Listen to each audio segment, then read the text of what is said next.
3, 2, 1.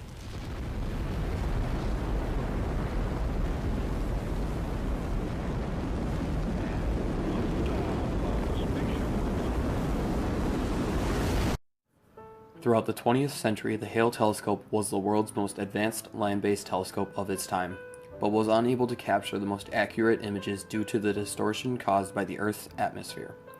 In 1946, astronomer Lyman Spitzer talked about a space-based telescope and its advantages in his paper, Astronomical Advantages of an Extraterrestrial Observatory.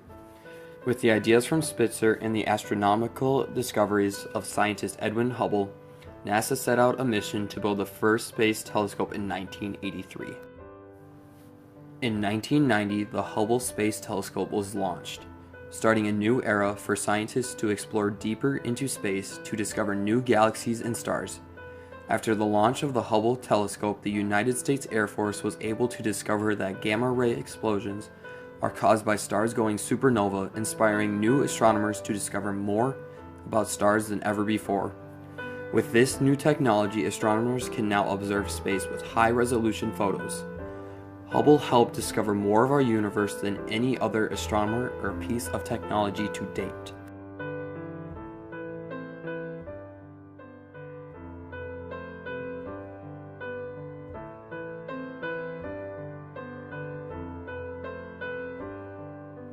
Throughout the 1900s, there were several land-based telescopes, but the most powerful one was the Hale telescope. Built in the 1930s, the Hale telescope was not finished until 1940. This land-based telescope, now up and running, can start to discover new things with visual evidence such as quasars, spiral galaxies, elliptical galaxies, and irregular galaxies.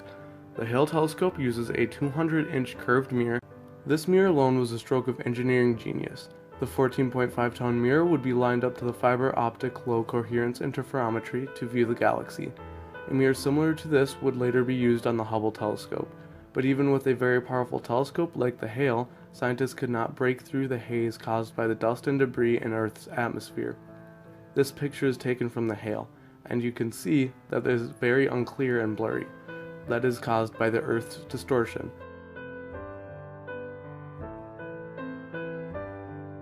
To solve this, Lyman Spitzer thought of sending a telescope into low orbit around the Earth. In 1946, Spitzer wrote a paper talking about a space observatory. He would spend the next 50 years of his life trying to make his space observatory happen. Spitzer was a key individual to the creation of the Hubble telescope, often lobbying for both Congress and the scientific community. Spitzer also helped make its unique design. The Hubble telescope was designed in 1970, built along with the Space Shuttle. This helped the Hubble telescope dramatically due to the fact that it was able to be built specifically with the shuttle for easy access and missions. While NASA knew that the telescope would have many upgrades available to it before the time of the launch in 20 years. This made the design of the Hubble telescope divided into sections, later to be staggered together. This greatly helped engineers because of how the telescope was launched.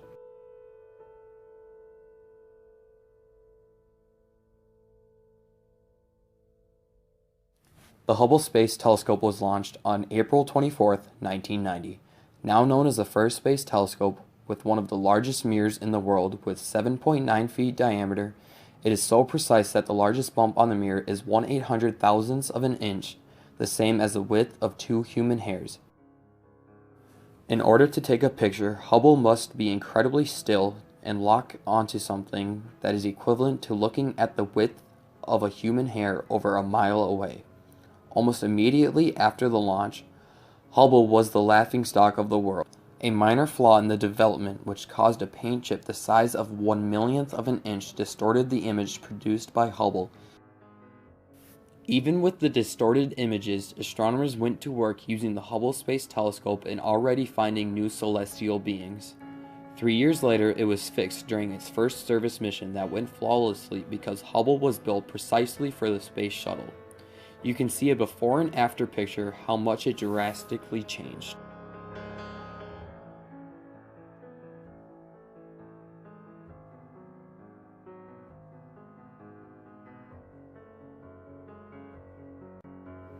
Hubble also uses many other instruments to take such clear pictures.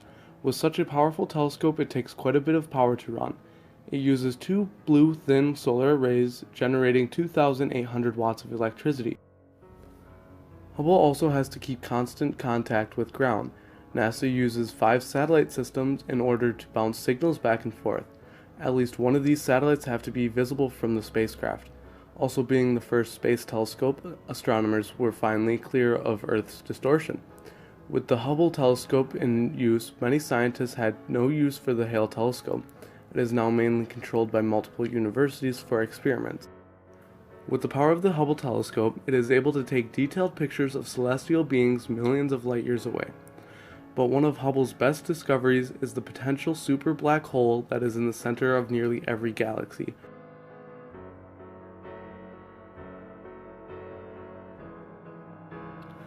The Hubble Space Telescope takes around 1,400 pictures a second for 3 weeks straight. These pictures are later organized by a computer and given color by an artist's rendition.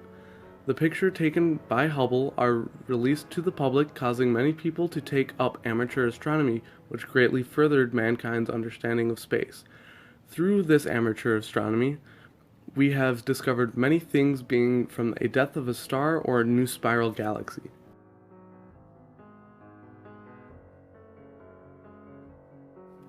Amateur astronomy could not have been such a success without the Hubble telescope. The STEM education program uses pictures from the Hubble telescope to inspire young minds and teach them about the cosmos by making space interesting and colorful.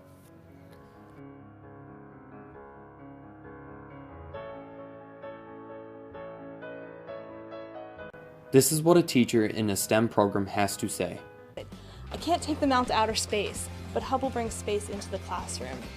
These programs have taught over 6 million students every year, ranging from kindergarten through high school, about space. If I was to try and look up in space and see Jupiter, I couldn't really see Jupiter, but I could see it with the Hubble Space Telescope. These programs have taught over 6 million students every year, ranging from kindergarten through high school, about space. Even now, Hubble is making more and more discoveries. On January 28, 2016, Hubble photographed a cloud of hydrogen called a Smith cloud. This cloud was discovered in 1960, around 30 years before the telescope was created. The scientific community could not have fathomed what it could have been capable of without Hubble. Without the records from the telescope, we would have never found out that this cloud is moving around 700,000 miles per hour and is expected to run into our Milky Way galaxy in 30 million years, potentially creating 2 million stars in the process. The last repair on Hubble was made in 2008. With no repairs being made and the space shuttle cancelled, the life of Hubble's is coming to an end. In about 8 to 10 years, Hubble is expected to have its orbit slowly decay and spiral down into Earth's atmosphere, burning up in the process. It was originally planned on being brought back to Earth and put on display, but Hubble survived longer than the space shuttle. But with the death of Hubble's leads a new generation of telescopes. We have to move on to bigger and better things, such as the next extraterrestrial telescope, the James Webb. It is being built to succeed Hubble. With many of the engineering genius used on the Hubble telescope is being used with a few modifications. The Webb was inspired by Hubble and is designed to look further, broader, and even better than before. The Webb telescope uses 18 smaller modified versions of Hubble's mirror to see infrared light and has the potential to see 92 billion light years away. The James Webb Space Telescope is being planned on launched into L2, which is a point after our moon that is a stable point of gravity between two objects. So essentially it will hold the telescope in place unless another force interacts with it. This will be 1.5 million kilometers away from Earth. This will limit the effect of the reflection from the sun and the moon and will have better chance of images. None of this would have been possible without the Hubble telescope. Without Hubble, we would have never been able to get past the Earth's distortion and view the universe for the way it truly is.